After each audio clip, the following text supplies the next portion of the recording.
안녕하십니까. 반영TV의 반영입니다.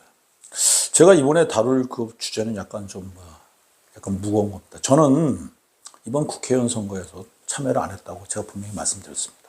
왜냐하면 나는 현재 보수 진영도 아니고 진보 진영도 아니고, 그리고 그런 상태에서 제가 보수와 진보를 갖다 바라봤을 때는 그들이 국가를 위해서 크게 공헌할 것 같지는 않습니다. 그 결정적인 이유는 뭐냐면 그들이 길을 제시하지 못해요. 그냥 보수는 진보가 싫다고 그러고 진보는 보수가 싫다고 그러고 그 얘기만 계속 반복하고, 그것이 언론을 통해서 확대 재생산되는 것이 현재의 상황이라는 것을 여러분들은 알고 계실 것입니다.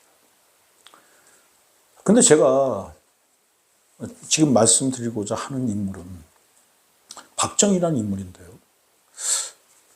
그 박정희라는 사람은 대한민국 한국인들 대부분의 생각이, 이런 생각을 갖다가 박정희에 대해서 갖고 있는 것이 현실입니다.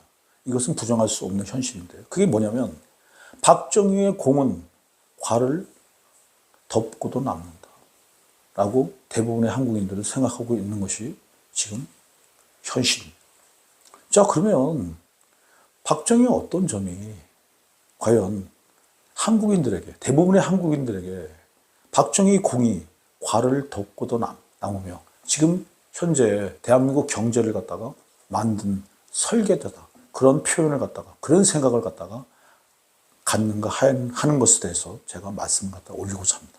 이런 그 말씀을 갖다 올리는 이유는 뭐냐면, 제가 그 전에 이런 말씀을 올렸습니다. 저는 그 역사에 대해서 좀 이렇게 탁월한 능력이 있습니다. 제 자랑이 아니고요. 저는 한 10분 정도면 인류 문명을 갖다 스캔할 수 있는 좀 이렇게 역사에 대해서는 탁월한 능력을 갖고 있는데, 어느 날 한 가지를 갖다 보게 됐어요. 그 전에는 그 박정희에 대해서 별로 관심도 없었고, 그런데 박정희에 대해서 한 가지를 보게 되면서 이것이 박정희에 대한 박정희 공이 과를 덮고도 남는다는 대부분의 한국인들이 생각하는 이유구나. 그것을 갖다 발견하게 됐고, 그것에 대해서 말씀을 갖다 올리고자 합니다. 그 박정희의 삶에 대해서는 여러분들이 잘 아실 겁니다. 그래서 그것은 생략하겠습니다. 그럼 과연 박정희의 어느 지점이, 어떤 모습이 박정희 공이 과를 덮고도 남는다는 그런 말을 갖다가 대부분의 한국인들이 생각하게 됐는지, 그것이 뭐냐면은 바로 이것입니다. 박정희는 중화공업에 도전했습니다. 다시 한번 말씀드리겠습니다. 박정희는 중화공업에 도전했습니다. 이것이 박정희 공의 70%가 넘는다고 저는 생각합니다. 그럼 여러분들은 제가 이런 말을 하면은 박정희가 중화공업에 도전하고 그것을 성공시킨 기초를 닦고, 사실상 현실에서는 특정 부분에서 성공을 했죠. 그것이 박정희 공의 70%가 넘는다고 하면 과연 그럴까? 저게 무슨 얘기를 하는 것이지? 그렇게 생각하실 것입니다. 그래서 제가 저희 역사 지식을 갖다 바탕으로 해서 박정희가 왜 그렇게 그 지점에서 엄청난 평가를 받을 수밖에 없는가에 대해서 말씀을 드리고자 합니다. 이런 얘기는 어디서도 들을 수 없다는 것을 다시 한번 말씀드립니다. 자, 1945년 이후에요, 신생국들이 엄청나게 생겨납니다. 식민지로 됐던 나라들이 대부분 다 독립하고 수많은 국가들이 생기죠. 그것에 대해서는 여러분들이 잘 알고 있을 것입니다. 그 신생국에 수많은 영웅호걸들이 등장을 해요. 그러니까 위대한 지도자들이 각 국가마다 등장을 하게 됩니다. 그런데 그 위대한 지도자들이 못한 게 한 가지가 있어요. 그게 뭐냐면 그들이 그 신생국을 어느 정도 수준까지는 올려놓습니다. 그리고 그 신생국에 민주주의도 들어오고요. 그 신생국에 그 여러 가지 문제점을 갖다 보완해서 그 국가에서는 그를 갖다 영웅으로 추앙하는 경우가 각 국가마다 보면은 한 명씩은 꼭 등장하는 것이 현실입니다. 근데 박정희는 아주 특이한 점을 갖고 있어요. 제가 무슨 말씀 올렸습니까? 중화합법에 도전했다, 박정희는. 근데 1945년 신생국들이 그렇게 많이 생겨났고 거기에 영웅 호걸들이 그렇게 많지만 그 수많은 영웅 호걸들, 그 신생국, 그 수많은 신생국의 그 수많은 영웅 호걸들, 그들은 중화합법에 도전한 사람이 단 한 명도 없다는 것을 말씀드립니다. 이것은 내가 역사에 대한 지식을 갖다 바탕으로 해서 방금 전에 제가 그런 말씀을 올렸습니다. 제가 역사에 대해서는 특출난 능력이 있다는 그런 말씀을 드렸습니다. 1945년 신생국들의 수많은 영웅 호걸들 중에서 중화합법에 도전한 자가 없습니다. 그러나 박정희는 중화합법으로 길을 잡았고 새로운 길을 잡았고 그것에 도전했고 그리고 그것을 갖다 사실상 성공시켰습니다.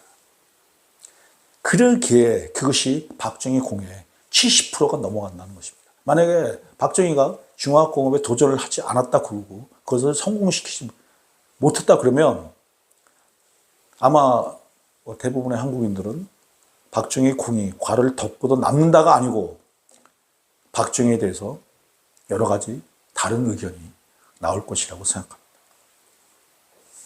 자, 이런 예를 갖다 한 가지 좀 들고자 합니다.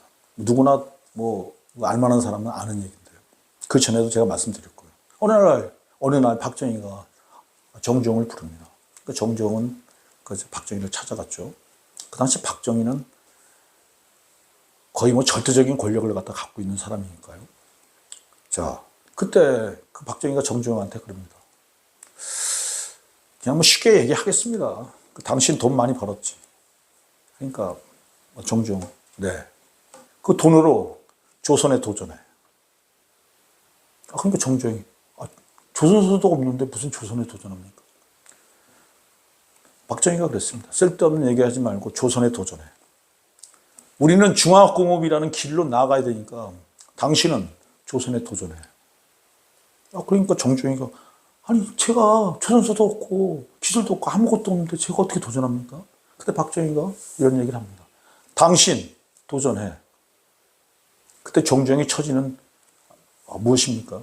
박정희 말을 갖다 거역하게 되면 자기는 물론 회사가 어떻게 될지도 모르는 그런 상황이었습니다. 그런 시대였습니다. 그때 정주영이 선택할 수 있는 유일한 길은 자기가 살아남을 수 있는 유일한 길은 조선에 도전하는 것입니다. 그래서 유명한 일화가 있습니다. 정주영이 조선소를 세우기 위해서는 돈이 필요한데 그러기 위해서는 절차가 필요해요. 그 선박을 갖다 수주를 해오게 되면 국가에서 그것을 기반으로 해서 돈을 갖다 대출을 해줍니다. 그래서 정주영은 유럽으로 갔고 그 당시 우리가 모두 아는 이순신 장군의 거북선을 보여주면서 우리는 수백 년 전에 이런 거북선을 만든 국가다. 그러니 우리가 싸고 저렴하고 좋게 만들어 줄 테니까 우리에게 선박을 갖다가 만들게 해다오. 그래서 정주영은 선박을 수주했습니다. 그리고 현대 조선소를 만들었습니다. 자, 근데 여기서 가장 중요한 건 뭐냐? 그 당시 모든 신생국들은 중화합법에 도전하려고 그러면요. 왜 중화합법에 도전을 안 했냐면 그 이유를 정확히 말씀드리겠습니다. 역사적인 사실을 기본으로 해서요. 그 당시 중화합법을 갖다 지배하고 있던 나라는 미국, 일본, 영국, 독일, 프랑스, 이탈리아 이런 나라들입니다. 그런 나라들하고 싸워갖고 중화합법으로 진입하는 신생국이 그런 나라들하고 싸워갖고 엄두가 납니까? 상식적인 생각을 갖고 있는 사람들이라 그러면 도전을 못합니다. 그래서 1945년 신생국의 그 수많은 영웅호들 중에서 중화합법에 도전한 사람이 없어요. 그리고 중화합법에 도전해서 성공시킨 사람도 없습니다.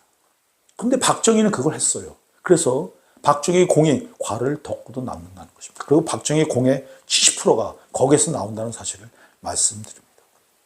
제가 이런 말씀을 갖다 드리는 이유는 한 가지입니다. 지금 현재 모든 정치인들은 새로운 길을 제시하지 못해요. 근데 박정희는 중화공업이라는 새로운 길을 제시했어요. 그래서 제가 이런 말씀을 올리는 겁니다. 지금 대한민국을 이끌어 나가는 리더들이요. 제발 간절히 부탁하니 새로운 길을 제시하라. 그리고 제가 4가지 새로운 길을 갖다 제시했다는 것을 말씀드립니다. 그리고 그걸 갖다 유튜브 영상을 올린 것도 여러 편 낸다는 것을 말씀드리고요. 다시 한번 정리해서 말씀드리면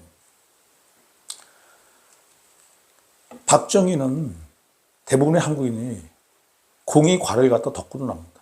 그 결정적인 이유는 그가 중화공업에 도전을 한 신생국의 유일한 지도자였고 성공시킨 유일한 지도자였다는 걸 분명히 말씀드리고, 지금 우리가 누리고 있는 이런 경제 발전의 모든 설계가 거기서 나왔다는 것을 말씀드립니다. 이것은 내가 박정희를 좋아해서 말씀드리는 게 아닙니다. 저는 보수도 진보도 좋아하지 않는다고, 저는 중도적 입장에 있다고 분명히 말씀드렸습니다. 자, 우리는 박정희의 이런 교훈을 통해서 지금 우리가 찾아야 될 것은 새로운 길을 찾아야 됩니다. 지금 현재에 만족하지 말고 새로운 길을 찾아야 한다는 걸 말씀드리고, 그리고 제가 말씀드린 4가지 길에 대해서 다시 한번 생각해 주시기를 간절히 부탁드립니다. 고맙습니다.